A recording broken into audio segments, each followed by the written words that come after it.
You know what's a very nice feeling? A very nice feeling is to wake up. I literally just woke up like 2 seconds ago, I'm not joking, and see that Barcelona has done something that is rational. To see that they have done something that is actually positive for the club. The signing of Sergiño Dest has been officially announced, and I couldn't be happier. I really couldn't. It's their new number 2 for Barcelona, and let's see what he's got.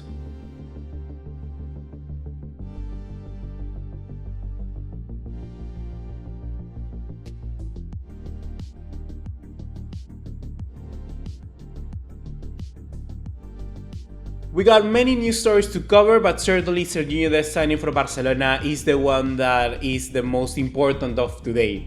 Dest signing for Barcelona, and coming from the perspective of a Barcelona fan, I have to be just very happy for it all, because it's a signing that I never thought would happen and materialize, because Bartomeu and the board were just simply a bunch of incapable presidents, board members, etc.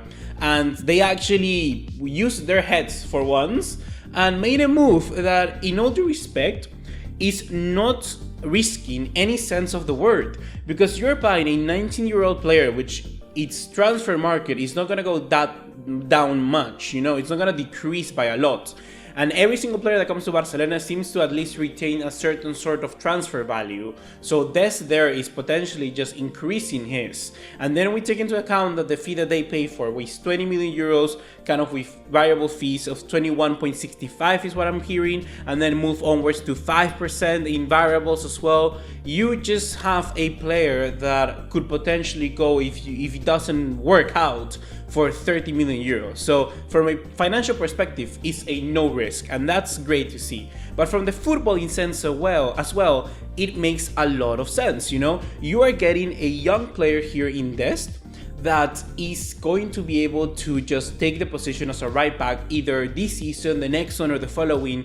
It doesn't really matter. But the thing is that we have in him this next kind of piece of the puzzle done. And that is good to see. You know, we have Sergio Roberto, which is 28 years old now. And he's going to be slowly decreasing his capabilities of a player, especially to exercise that role where you need to be of your peak physically. And then someone like this could just simply come in and adapt to that role.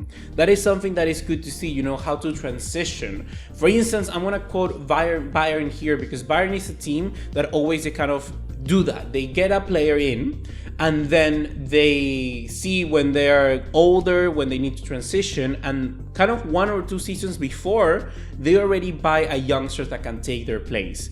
And that is something that in Sergiño Dest I really like to see. And my goodness, that shirt is fixing perfectly. I can just see this being like a huge kind of, if he actually plays good and grows a lot. I tweeted yesterday, I think, when I talked about how this move wasn't only good from the sporting sense, but also from a kind of marketing sense, because you just see that face, you know, and you can see how possibly Barcelona can get a huge kind of hit in a market that is growing, especially with soccer in America. So that would be good for them as well. You could see Dest being the face of American football, or at least somewhat, you know, form a line of front three with him, Christian Pulisic. Maybe you can ask Gio Reyna to join the photo, I don't know.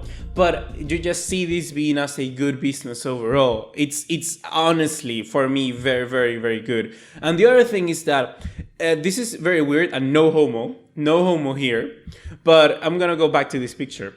Dest is a player that, for me, you can also target his physical, like his physical genes, in a way of saying, because he's a player that is good, well built, you know, he has a good physicality to him, and that could be a certain asset for Barcelona when we're down the road. You know, we're a team that normally don't tend to blast you when it comes to this kind of offensive prowess, when it comes to the intensity, with just basically strength overall and aggression.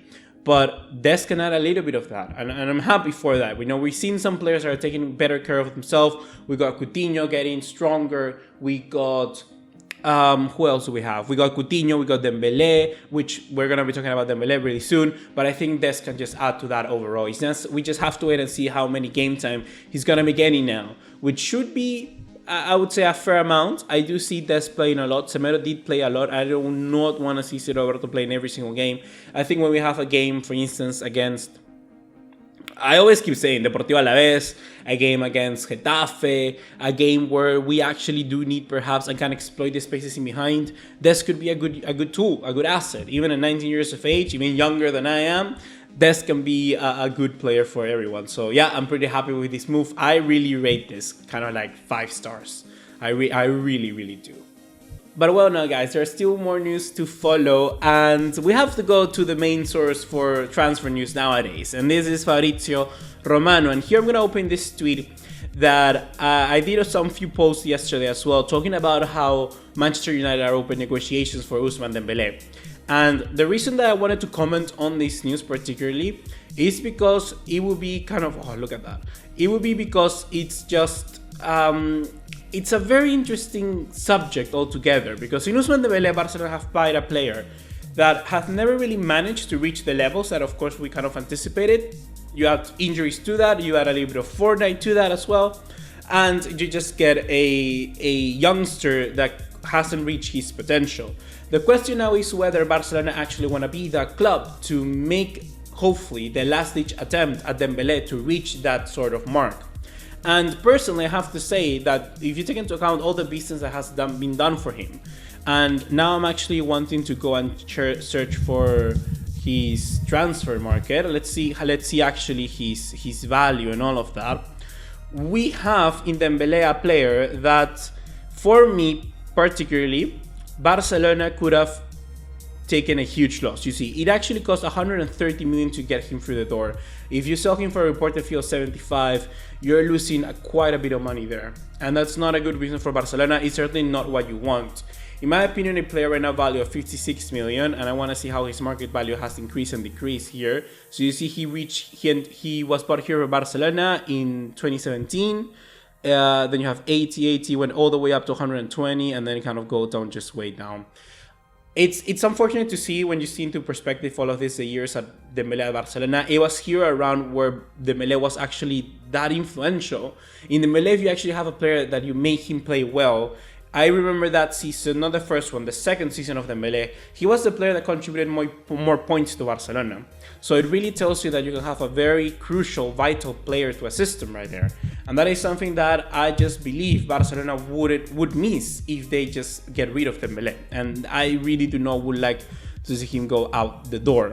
But like I say, most of the things, and I was talking to my dad here during breakfast, are those injuries. Let me zoom here so you guys can take a better look.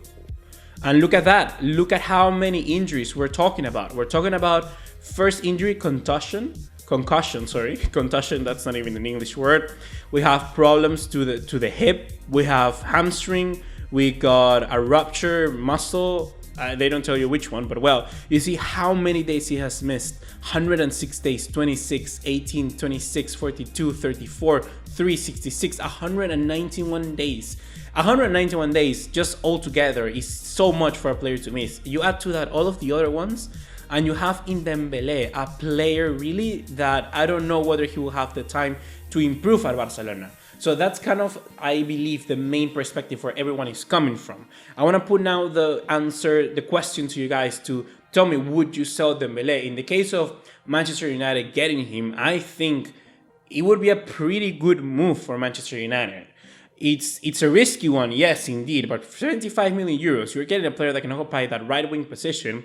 And honestly, if he plays well, you can't forget entirely about Jadon Sancho. You can't really do that. The stats that Dembele can produce if he's fit is that of Jadon Sancho, or it could be perhaps a little bit better. Jadon Sancho is still incredible, but they're kind of like in there or thereabouts. So I don't know what you would say if this move happens, if it were to materialize, but for the time being, I would like to keep Dembele. The other thing is that if Dembele goes, Depay could come to Barcelona, and I said it as well. Depay is a good player. I like him. I actually do like one of his songs, his trap songs. but the thing is that you're getting another player that tends to drift central, and Dembele is an actually out-and-out winger, and I lack that. We're lacking that. Ansu Fati and Trincao, they're the only two out-and-out wingers that we have. And Dembele adding to that, has pace, and is very different from both of them. I would like Dembele, and plus you will be taking away one of my favorite FIFA players. And now what the hell I'm gonna be doing with Barcelona? Play Coutinho for the left mid? Come on, 72 pace, 72 pace. Oh no. That's gonna be everything for right now, guys. Hope you have enjoyed. Be sure to check out our player analysis on Sergiño Dest so you know exactly what are his strengths, his weaknesses, and everything else as a player. So go there, check it out. I know you're gonna have tons of fun as well. And yeah, let me know in the comments down below more feedback that you have. And thank you for enjoying this episode of Pay-Per-View with us. So see you in the next one. Take care. Ciao, ciao.